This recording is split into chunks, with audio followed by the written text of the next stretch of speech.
Bonjour. Aujourd'hui, on vous propose pour les élèves de la 3e année collège, une capsule sur la réaction de quelques matériaux avec l'air. Troisième partie. L'action du dioxygène sur le fer et l'aluminium. Au contact de l'air, les métaux s'oxydent.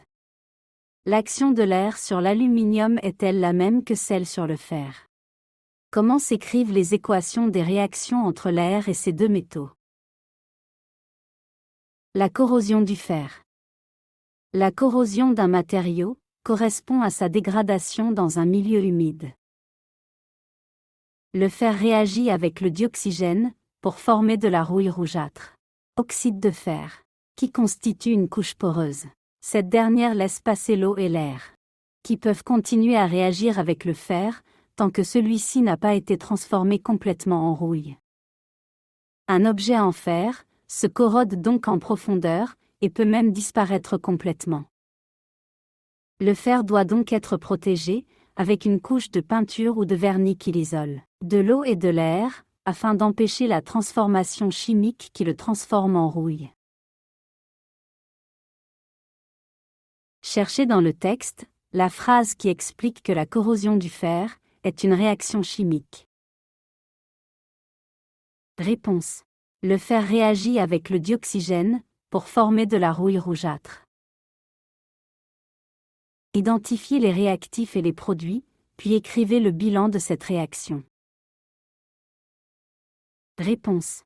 Les réactifs sont le fer et le dioxygène. Le produit c'est la rouille. Le bilan de la réaction est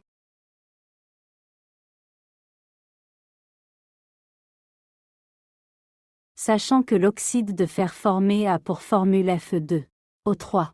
Écrivez l'équation équilibrée de la réaction entre le fer et le dioxygène. Réponse.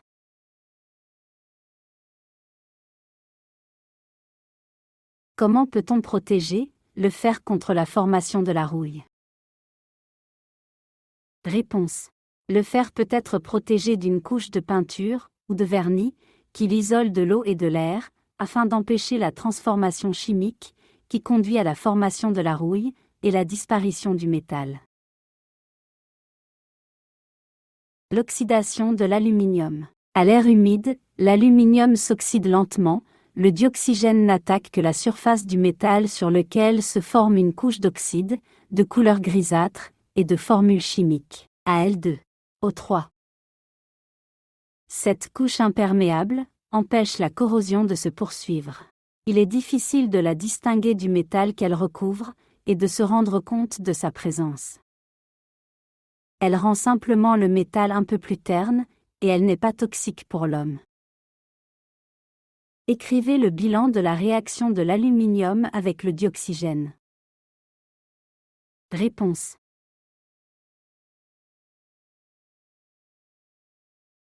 Écrivez l'équation équilibrée de la réaction entre l'aluminium et le dioxygène.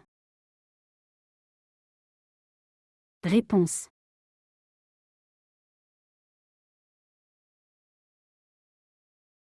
Est-il nécessaire de protéger les objets en aluminium avec de la peinture? Pourquoi? Réponse. Il n'est pas nécessaire de protéger l'aluminium avec de la peinture, car l'aluminium n'est pas perméable, il empêche la corrosion de se propager. Oxydation de fer. Le principal constituant de la rouille est l'oxyde de fer 3, également appelé oxyde ferrique, de formule chimique Fe2O3. Le bilan de la réaction entre le dioxygène de l'air et le fer s'écrit.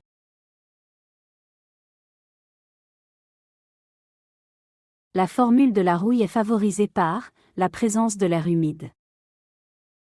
La rouille est de couleur rouge-brun, est un composé poreux, la réaction se propage en profondeur et se poursuit alors jusqu'à la disparition totale du fer. Il s'agit d'une érosion de fer. Afin de protéger le fer contre la formation de la rouille, on le couvre d'une couche imperméable à l'air. Le chrome, le nickel, la peinture, la graisse, etc. Remarque. On peut augmenter la résistance du fer à l'érosion, en le mélangeant avec du chrome et du nickel, ce qui donne lieu à un alliage métallique. L'acier inoxydable, couramment appelé acier inoxydable. Oxydation de l'aluminium. L'aluminium s'oxyde lentement, le dioxygène n'attaque que la surface du métal, sur lequel se forme une couche mince d'oxyde d'aluminium, ou alumine, de couleur grisâtre et de formule Al2O3. Cette couche imperméable à l'air protège l'aluminium de l'érosion. L'aluminium est totalement autoprotégé.